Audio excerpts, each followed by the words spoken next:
কখনো মিস করবেন না। ইয়া আইয়ুহাল্লাযীনা আমানু তুবু ইলাল্লাহি তাওবাতান নাসুহা।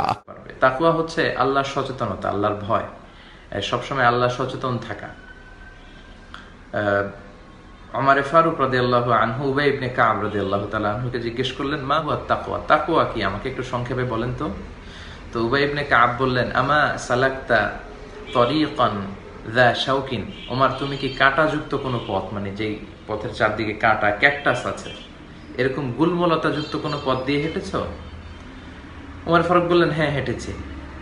উবাই বললেন, তো কেমন করে হেঁটেছো? তিনি বললেন, ইজতাহাদতু ওয়া তাশাম্মারতু, আমি এমন ভাবে হেঁটেছি, আমার জুব্বা, আমার জামা, আমার চাদরকে আঁটোসাঁটো করে, যাতে কাঁটা আমার গায়ে না লাগে। খুব সচেতন ভাবে আমি এই রাস্তা দিয়ে হেঁটেছি, যেহেতু চারদিক থেকে কাঁটা। উবাই ইবনে কাব বললেন, হাযা হুয়া তাকওয়া, যালিকা হুয়া তাকওয়া। ওমর, এটাই হচ্ছে তাকওয়া। দুনিয়ার পথে চলতে যে শয়তানের হাতছানি, দুনিয়ার লোভ, অহংকার, হিংসা, বিভিন্ন বিষয় ডান দিক থেকে বাম দিক থেকে কাটার মতো তোমাকে আষ্টে পৃষ্ঠে বেঁধে রাখতে চাইবে। এই হাতছানিগুলোকে মারিয়ে তাদের থেকে নিজেকে খুব সাবধানে রেখে তুমি যখন সিরাতুল মুস্তাকিমে চলতে শুরু করবে, এই চলার যে প্রচেষ্টা, বেঁচে থাকার প্রচেষ্টা, এটাই হচ্ছে তাকওয়া।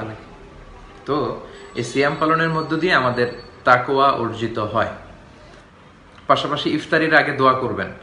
3 ব্যক্তির দোয়া আল্লাহ ফিরায় না। এর মধ্যে একজন হচ্ছে দাওয়াতুস সাইম, রোজাদারের দোয়া। সামনে ইফতারি, রুয়াবজা, শরবত, বিভিন্ন জিনিস রেখে আপনি দোয়া করবেন, এটা কিন্তু আল্লাহ কবুল করবে। কখনো মিস করবেন না ইফতারির আগের দোয়া।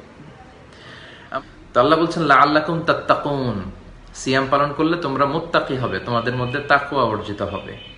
তাকওয়াটা আসলে দেখা যায় না। বিষ্ণু বলেছেন, আত-তাকওয়া হা হুনা, আত-তাকওয়া হা হুনা ওয়া হা হুনা ওয়া ইউশিরু ইলা সাদরিহি 3 মাররাত। তাকওয়া এখানে, তাকওয়া এখানে, তাকওয়া এখানে বলে বিশ্বনবী 3 বার এমফাসাইজ করেছেন। দাড়ির মধ্যে ধরে বিষ্ণু বলেননি তাকওয়া এখানে, টুপি দেখিয়ে বলেননি যে তাকওয়া এখানে, জুব্বায় হাত লাগিয়ে বিষ্ণু বলেননি তাকওয়া এখানে। বিষ্ণু বলেছেন তাকওয়া এখানে, অন্তরে থাকে। তো এই জন্য আল্লাহর ভয়টা এই অন্তরে জাগ্রত করতে হবে সিয়ামের মধ্য দিয়ে। আর সিয়ামের মধ্য দিয়ে এটাই হয়, আল্লাহর ভয়টা অন্তরে আসে, এবং আল্লাহর ভয়ে যে আপনি রোজা পালন করছেন এটা প্রমাণিত হয়। আপনি নামাজ পড়লে দেখা যায় আপনি রুকু সেজদা করছেন, আপনি যাকাত দিলে দেখা যায় যে আপনি দান করছেন, আপনি হজে গেলে দেখা যায় যে আপনি প্লেনে চড়ে মক্কায় যাচ্ছেন। কিন্তু আপনি রোজা রেখেছেন কি রাখেন নাই, এটা দেখা যায় না।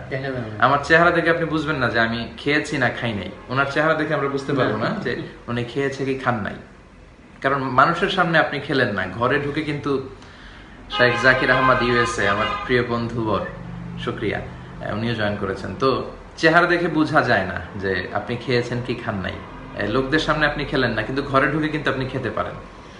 তো আপনি যখন ঘরে ঢুকেও খাবেন না, বাইরে যেমনি আপনি ইন পাবলিক যেমনি আল্লাহকে ভয় করছেন, ইন প্রাইভেট আপনার ব্যক্তিগত প্লেসেও যদি আপনি আল্লাহকে ভয় করেন, তখনই তাকওয়া অর্জিত হয়।